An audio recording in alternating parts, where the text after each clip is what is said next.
اول د انسان نه چې اغستلی کېږي د نوم اغستی کېږي بیا ورته نه وایي چې حاجي صاحب مړی د مړي کو چاله لګیای چا دپاره خواري کوې والله دا وخت بیا نه راګرځي او آدم بچی د څه دپاره کار کوي خو د دې دپاره کار کوي چې نوم مې وشي نشان مې وشي عزت مالداري تاسو سوچ کړی دی اول د انسان نه چې اغستلی کېږي د نوم اغستی کېږي بیا ورته نه وایي چې حاجي صاحب مړی د مړي کور جنازه د نوم دپاره لګیا دی شهرت دپاره لګیا دی اول تی نوم واخلي بیا څوک ورته حاجي صاحب نه وایي عبدالله عبدالرحمن ورته نه وایي بکر زید ورته نه وایي مړی ورته وایي د مړي کور چېرته دی دا نوم تې واخلي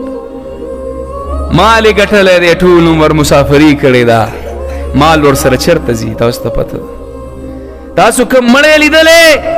چې هغې دپاره یې بستره غوړولي په قبر کې سرګړي ورته ږدي واښه ورته ږدي چې دا باندې ورله سر کېده وی ګټه یې سر ته کېږي او په کومه بستره کې چې دی یوسي دغه بستره ستا بچیان نه استعمالوي ستا ښځې نه استعمالوي ستا مور یې نه استعمالوي د آدم بچیا چاله لګیای چا دپاره خواري کوې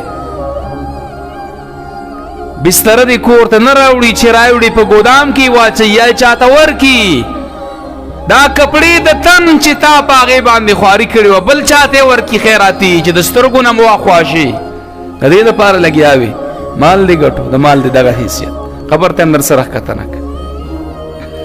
په کومه کپړه کې ښکته کوي کمزوري کپړه کې چې زر هغه خاورې وخوري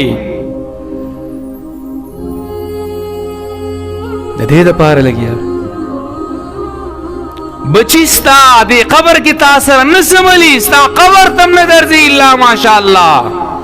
که چېرته نیکان وي دعا به درته وکړي الله ویې بخي وبه